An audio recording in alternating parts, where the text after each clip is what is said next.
yung mga madam. Ang dami lang in order. Ayan o, si Madam Hipolito.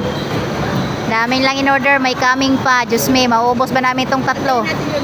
Hindi sumama si Ate Mitch eh. May iiyutin daw. Ay hihilutin pala.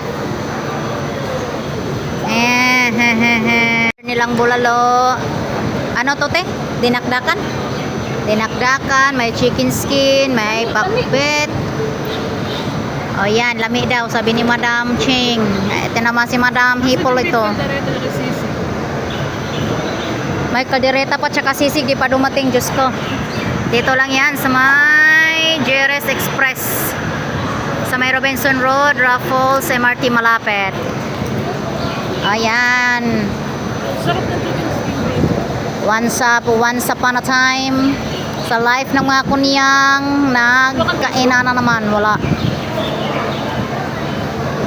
Yan, go. Kain muna kami. Habang naka-off pa ang Inday. Yan, ito, dumating na po yung sisig. Simula na po kaming kumain. And then, ang last, ang caldereta. May isa pang last. Kasi, dumating na rin yung caldereta. Ito lahat ng order namin worth of $50.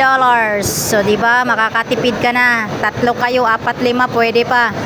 Kakatipid pa kayo dito.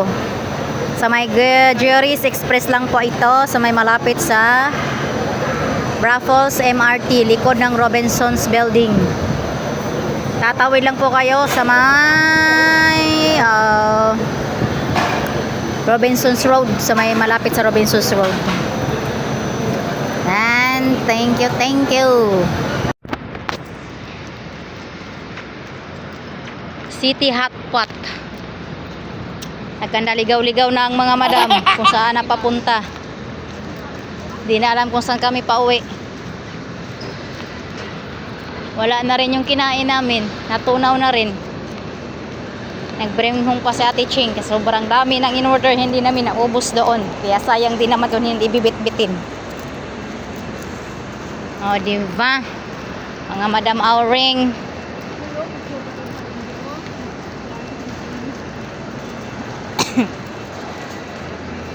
Yan, One Raffles Place.